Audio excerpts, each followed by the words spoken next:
दसियों वर्ष का सत्संग और इंद्रिय भोग की प्रीता हृदय में छुपाए रखना, वो 1 मिनट के कुसंग से नष्ट हो जाएगा।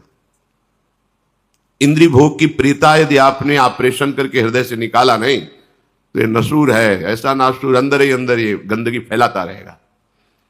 सत्संग में कई बार चर्चा प्राय यही होती है, आप मन नहीं है, आप इंद्रिय नहीं है, इंद्रियों के भोग आपके नहीं है।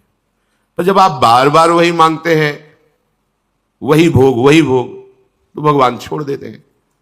इस संसार रूपी बगीचे में देख लो, शब्द स्पर्श रूप रस गंध भोग के देख लो, फिर जब त्राहिमाम करोगे फिर रास्ता खुला है।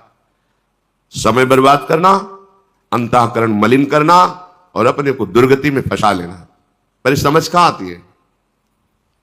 वही विषय भोग दृष्टि में आ रहे हैं, वही नाना प्रकार की वासनाएं हमारे हृदय में कूद रही हैं। सीधा उपाय है वासना नष्ट करने का, नाम जप करो, वाणी जी का गायन करो, भगवत चर्चा सुनो, बार बार सुनो, हृदय में उसका मनन करो, खाली हृदय बिल्कुल मत रखो, श्री जी की सेवा में लगो। देखो कहां तुम्हें कौन परेशान करता है। ये हम अपने जीवन का अनुभव कहते हैं। काम आदि की स्फुरणा होती है, वो भी जब तक भगवत साक्षात्कार नहीं हो जाता। स्फुरणा ऐसे खत्म। अगर वो टिक रहा है तो आप उसको आदर दे रहे हैं, और कोई आश्रय है, कोई दृश्य आश्रय है, कोई व्यक्ति आश्रय है, कोई क्रिया आश्रय है, देख लीजिए। अगर आपने अपने मन के विकार को कोई आश्रय दे रखा है तो कोई नहीं बचा पाएगा। ये शब्द लिख लो, कोई नहीं बचा पाएगा। क्यों? क्योंकि आपने बचने का उपाय नहीं किया ना।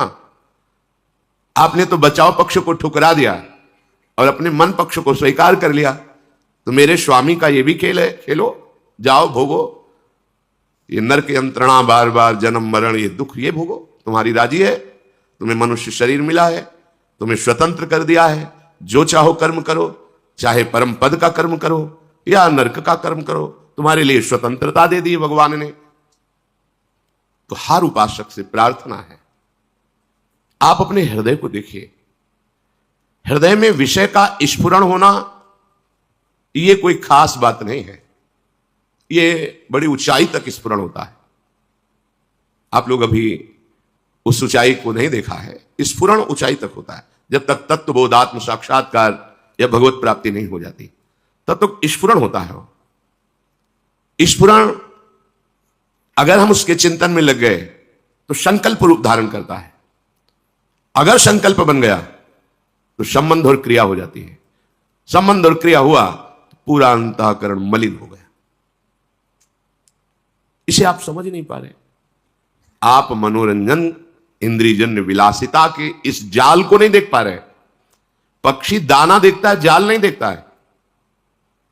ध्रुवदास जी कह रहे, विषय चुगा जिन चुगय मन, चुगत कछुक सुख होए, फिर फांसी ऐसी पड़े ताम सम दुख न कोय। मान लीजिए आपको केवल विषय सुख दिखाई दे रहा है, लेकिन वो दाना डाला गया है आपके लिए। जाल में फंसोगे, बहेलिया मार देगा तुम्हें। ये काल रूपी बहेलिया विषय रूपी दाना डाल के ममता आसक्ति रूपी ऐसे फंदे में फांस लेता है। बार बार मृत्यु, बार बार जन्म। कैसे समझाएं? आप समझना ही नहीं चाहते तो कैसे समझाएं? बड़े सौभाग्य से मार्ग मिला है ये। ना धाम की निष्ठा, ना गुरु निष्ठा, ना इष्ट निष्ठा, ना भजन निष्ठा। हम देखते हैं एक क्षण विषय संयोग के लिए अनंत जन्मों की बिगड़ी सुधारने वाले धाम को छोड़ दिया। एक क्षण विषय सुख के लिए अनंत करुणामय लाडली जी के चरणों का आश्रय छोड़ दिया, गुरुदेव को छोड़ दिया, प्रभु को। कहां स्थान है? बड़ा आश्चर्य में। तभी हम विचार किया करते थे एकांत में कि जो भगवत प्राप्त हो गए उनकी तो इतनी सामर्थ्य, पूरे विश्व का कल्याण कर सकते हैं, फिर वो छुपे छुपे क्यों घूमते हैं? क्यों नहीं समाज में उतर करके सबका मंगल कर देते हैं? क्योंकि मम भक्ति युक्तो भुवनम पुनातो। फिर छुपते क्यों हैं? ये तो सर्वलोक विजयी है, इनको कौन परास्त कर सकता है? शिष्य शिष्य ही रहता है। जगत गुरु भगवान पूरे जीवन शिक्षा देते रहते हैं। ये संसार जगत गुरु भगवान का विस्तृत रूप है, वो भ्रम मिटाता रहता है। पारस रखी है उसी लोहे की डिबिया में, पर लोहे को पारस नहीं बना पाई। क्यों? बीच में रुई का पर्दा है। हमारा संग है पर कपट है, विषय इंद्रिय सेवन की प्रबल लालसा से अन्य संग हम कुछ नहीं कर पाते। तब लगा कि जो बड़े बड़े महापुरुष छुपते घूमते उसका कारण यही है कि कोई लाखों में एक अधिकारी होता है, अब मैं मुक्त होना चाहता हूं, उसको उपदेश करो, वो तत्काल श्रवण करके उस पर चल देगा और उसे कोई भी गिरा नहीं सकता। पर जिनको बिल्कुल पता ही नहीं, महत्व ही नहीं है, केवल भोग पर ही दृष्टि है, तो चाहे जितने दिन घसीटो वो वही अपनी मना स्थिति जहां है वही वो सुख जानेंगे, पाएंगे, मानेंगे, वही पाएंगे। बड़ी ऊंची स्थिति अक्रूर जी की है। मथुरा से जब वृंदावन आते हैं प्रभु को लेने के लिए श्री कृष्ण बलराम जी को, तो वहां भगवान शुकाचार्य वर्णन करते हैं। अक्रूर जी ने रथ से बैठे ही देखा कि जिनके श्री चरणों के चिन्ह में जो अंकुश वज्र आदि कलश आदि ध्वजादि कूद पड़े, ये तो मेरे प्रभु के चरण है, लौट रहे। संध्या काल हो गया, मथुरा कितनी दूर है, संध्या काल में बाबा के पास हर चरण चिन्ह पर लौटते, मेरे प्रभु के चरण चिन्ह। अश्रु प्रवाह, बड़ी अद्भुत स्थिति, ब्रजरज में लौटना, प्रभु के भाव में डूबना। तो श्री शुकाचार्य कहते हैं जीव का यही परम लाभ है, ये स्थिति प्राप्त हो जाए। ऐसी भावमयी स्थिति और ऐसे भगवान के ऐश्वर्य को जानने वाले जब वापस मथुरा की तरफ जा रहे थे, तो भगवान श्री कृष्ण और शेषावतार बलराम जी विराजमान थे। तो उनको लगा मैं कितना निर्दयी हूं, कसाई कंस के हाथ में सौंपूंगा जाके। ऐसे सुकुमार प्राणवल्लभ परम सुंदर श्याम सुंदर गौर सुंदर बलराम, मैं छल करके इनको लिए जा रहा हूं कि वहां बहुत बड़ा उत्सव है, आप भी पधारिए, हम कृष्ण बलराम को ले जा रहे हैं, आप सब ब्रजवासी जन आइए। पर मैं तो जानता हूं ना कि वो इनका वध करने के लिए बुलाया है। अंदर ही अंदर वो जल रहे हैं। ब्रह्महृदय में जब पहुंचे यमुना जी के पावन तट पर, अक्रूर घाट जहां है, उनका प्रभु मैं स्नान करना चाहता हूं। हाँ हाँ कीजिए स्नान। जे ही डुबकी लगाई, देखा अनंत फणधारी भगवान शेष की सैया पर, अनंत वैभव संपन्न भगवान विश्राम मुद्रा में। ये क्या? फिर सर ऊपर किया तो देखा कि रथ में श्री कृष्ण बलराम बैठे मुस्कुरा रहे हैं। फिर नीचे देखा तो फिर प्रभु का ऐश्वर्य। बाहर निकले, प्रभु ने कहा कुछ आश्चर्य में देखा क्या? आपकी मुखाकृति कह रही चाचा जी कि आप कुछ आश्चर्य में देखा।